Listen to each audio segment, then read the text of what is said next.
Hello students, class 6 बच्चों, आज हम आपके एसएसटी में ज्योग्राफी के टू क्वेश्चंस की रिवीजन करेंगे। ठीक है, 2 क्वेश्चंस हैं। एक है भारत देश की विशेषताओं का वर्णन करें और दूसरा क्वेश्चन है आपका पृथ्वी की परिक्रमण गति से आप क्या समझते हैं और इसे पृथ्वी की वार्षिक गति क्यों कहते हैं। इस गति के परिणामों का विस्तार पूर्वक वर्णन कीजिए। ठीक है, दोनों आपके लॉन्ग क्वेश्चन हैं बच्चों, इन दोनों को रिवीजन करेंगे। क्वेश्चन है आपका भारत देश की विशेषताओं का वर्णन करें। इसमें क्या है कि भारत की विशेषताएं क्या क्या है उसके बारे में बताना है। तो भारत एक विशाल देश है जो 8 डिग्री 4 मिनट उत्तरी अक्षांश से 37 डिग्री 6 मिनट उत्तरी अक्षांश तथा 68 डिग्री 7 मिनट पूर्वी देशांतर से 97 डिग्री 25 मिनट पूर्वी देशांतर के बीच स्थित है। यानी कि जो मैंने आपको देशांतर अक्षांश समझाए थे उनके बीच में बताया गया कहाँ से कहाँ तक भारत स्थित है। ठीक है, और इसकी प्रमुख विशेषताएं निम्नलिखित हैं। विश्व का सबसे ऊंचा पर्वत हिमालय पर्वत तथा सबसे पुराना पठार दक्षिण का पठार भारत में स्थित है। विश्व का जो सबसे ऊंचा पर्वत है हिमालय पर्वत और जो सबसे पुराना पठार है दक्षिण का पठार, दोनों कहाँ पर है? भारत में स्थित है। इसमें अनेक प्रकार की वनस्पति, खनिज पदार्थ, जलवायु, फसलें तथा भूमि पाई जाती हैं। विश्व में जनसंख्या की दृष्टि से भारत का चीन के बाद दूसरा स्थान है। जनसंख्या की दृष्टि से कौन सा स्थान है भारत का? दूसरा। पहला स्थान किसका है? चीन का। ठीक है, यहाँ ध्रुवीय प्रदेश की ठंडी जलवायु से लेकर मरुस्थलों जैसी गर्म तथा शुष्क जलवायु पाई जाती है। यहाँ पे क्या है कि ध्रुवों पर यहाँ की ठंडी जलवायु होती है, ऐसी भी जलवायु है। और यहाँ पे आप राजस्थान में जाओगे ऊपर की साइड और तो मरुस्थलों जैसी जो गर्म जलवायु होती है वो भी यहाँ पे पाई जाती है। ठीक है, उसके बाद आपका नेक्स्ट है इसमें यहाँ मौसिनराम चेरापूंजी के निकट एक जगह है बच्चों, उसका नाम है मौसिनराम।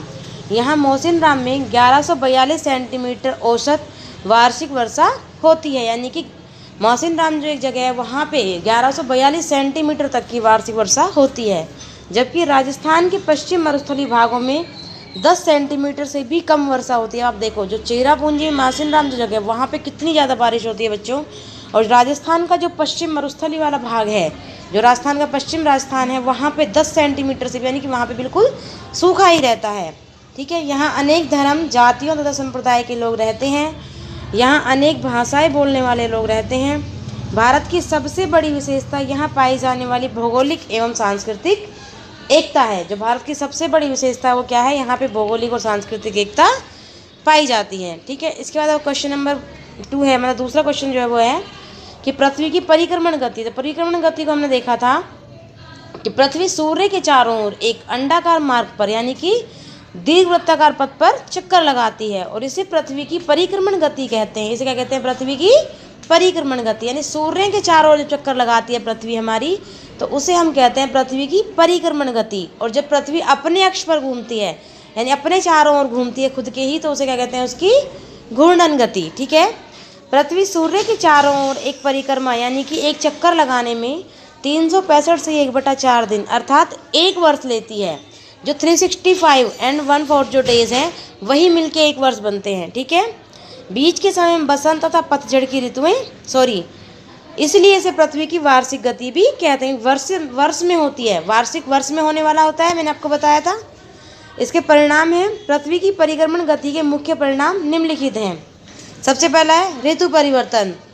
ऋतु परिवर्तन में है पृथ्वी की वार्षिक गति के कारण 6 मास, मैंने आपको बताया कि पृथ्वी की जो वार्षिक गति है, जो परिक्रमण गति है, इसी के कारण बच्चों ऋतुओं में परिवर्तन होता है। तो पृथ्वी की वार्षिक गति के कारण 6 मास उत्तरी ध्रुव और 6 मास दक्षिणी ध्रुव सूर्य के सामने रहता है और सूर्य के सामने वाले भागों में गर्मी और दूर वाले भागों में सर्दी की ऋतु होती है। बीच के समय में बसंत तथा पतझड़ की ऋतुएं होती हैं। दिन और रात का छोटा बड़ा होना इसकी दूसरी गति है। जो इसकी परिक्रमण गति है उसका दूसरा परिणाम क्या होता है? दिन और रात का छोटा बड़ा होना। ध्रुवों के सूर्य की ओर बारी बारी झुकने से प्रकाश का विभाजन असमान रहता है।